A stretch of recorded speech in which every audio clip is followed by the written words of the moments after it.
Na semana passada, exibimos aqui no Band Cidade a entrevista com o deputado estadual Hélio Nishimoto, do PSDB.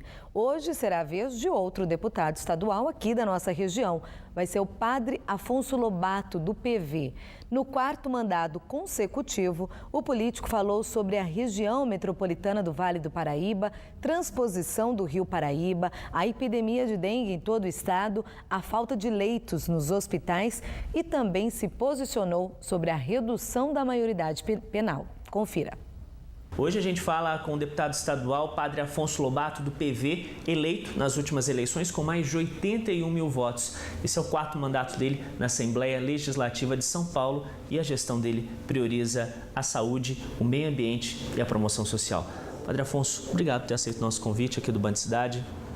Eu que agradeço, Otávio, por esta oportunidade de fazer com que chegue até os cidadãos, cidadãs, o eleitor, as nossas propostas, os nossos sonhos e o nosso compromisso por mais um mandato.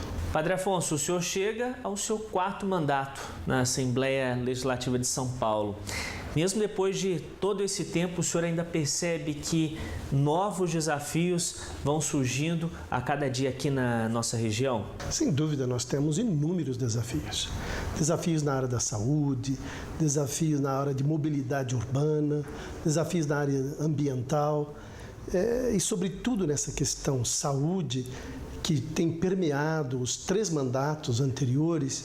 A gente percebe que quanto mais a gente faz, mais tem por fazer. O que acontece, deputado? Porque a região metropolitana ainda não funciona e a população ainda não sente os benefícios que esse projeto pode trazer aqui para a região? Você tem razão. No meu entendimento, que eu lutei muito para que a lei fosse votada, aliás, que o governo mandasse a lei, porque inicialmente era de iniciativa, foi iniciativa do governo, mas foi provocado por uma iniciativa de um deputado Carlos de Almeida, e depois assumido pela Frente Parlamentar.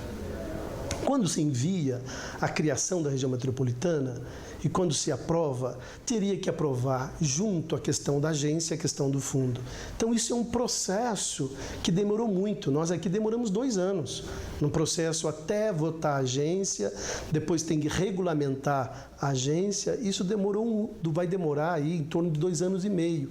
E nós perdemos muito tempo. O Brasil sofre com a dengue, mas o estado de São Paulo especialmente tem dados mais críticos. Mais da metade dos casos da doença estão registrados aqui no estado de São Paulo. O que a Assembleia Legislativa pode fazer? Eu acho que aí não é questão de lei. Se nós não tomarmos consciência que isso é um problema único, exclusivo de cada um e de cada cidadão, e o Estado tem que assumir essa tarefa de trabalhar incansavelmente o Estado, o município, na questão da prevenção, na questão da conscientização da população através de propaganda, agentes comunitários de saúde, e aí precisa do recurso. Aí eu acho que tem que cada município e o governo do Estado ter um planejamento e recursos para poder atender essa demanda. Nos últimos meses, a população sofreu com a falta de água, com a possibilidade, com a chance de racionamento aqui na nossa região, a crise hídrica.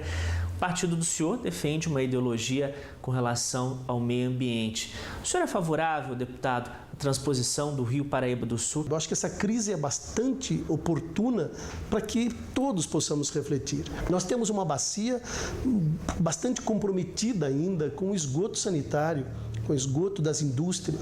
Então, olhando essa realidade, todo mundo buscando esse recurso. Espera aí, não está na hora, então, da gente olhar e perceber que alguma coisa tem que ser feita para recuperar este rio? E não somente recuperar o rio, mas recuperar também aqueles mananciais, aqueles ribeirões, aqueles córregos que alimentam esse rio. Então, o produtor de água que nós dissemos, aquele que está cuidando da sua nascente, ele tem que ter uma compensação ambiental pela sua proteção, porque é um bem de todos, é um bem comum. Então, o nosso partido, nós nos posicionamos completamente contrários à questão da transposição. Eu tenho dito que antes da transposição, nós temos que fazer a recuperação da nossa bacia. Deputado, uma das linhas defendidas pelo senhor é com relação à saúde. Mas aqui na nossa região a gente só tem um hospital, que é o Hospital Regional aqui em Taubaté, que realiza procedimentos de alta complexidade, no atendimento público. Há projetos, deputado, para a instalação de hospitais desse mesmo tipo em municípios pequenos, como lá na região do Vale Histórico? Nós não tínhamos na região um hospital público. Trabalhamos muito junto ao governador Alckmin para implantar o Hospital Regional em Taubaté. Os 2 hospitais hoje de Taubaté são de gestão do Estado. Taubaté precisa de um hospital municipal, precisa, até para atender os casos de média complexidade. Os 2 hospitais estão atendendo aí alta complexidade, média complexidade, o HU, mas nós precisamos de um hospital em Taubaté, um pequeno hospital municipal, para poder fechar esse ciclo.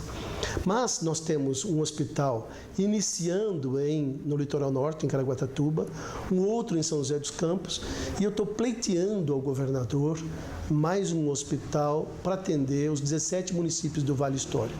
Deputado, outra questão ainda no campo da saúde é com relação aos pacientes de oncologia.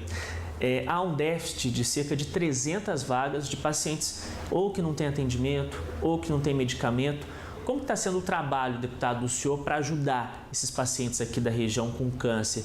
Hoje, o Hospital Regional e o GAC estão integrados à rede Hebe Camargo. É preciso integrar as outras unidades que nós temos aqui, o Pio 12, o Hospital São Francisco de Jacareí e o Hospital Frei Galvão de Guaratinguetá. Aí nós podemos falar de rede. Nós não podemos falar de rede se tiver somente um hospital ou 2 hospitais integrados a essa rede. Justamente para poder ver onde falta recurso, onde tem vaga, onde está sobrando recurso, passar onde não tem. Então, essa gestão que a rede Hebe Camargo vai fazer, por isso chama-se de rede, justamente para dar mais resolutividade a esse sistema. A minha preocupação, Otávio, é exatamente isso. Enquanto isso não está funcionando, porque isso vai se efetivar quando? No segundo semestre, no final do ano. Enquanto isso, os hospitais estão fechados, não atendendo os novos casos.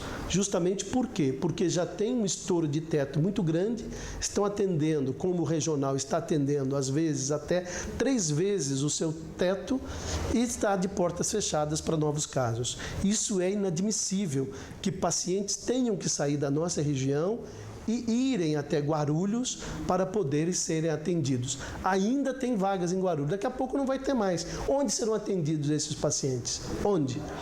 Eu disse ao ministro da Saúde e disse ao secretário adjunto, Dr. Polara, que nós precisamos, ao invés de deslocar os pacientes, trazer o recurso para a região. Em Brasília, corre a discussão da redução da maioridade penal, de 18 para 16 anos.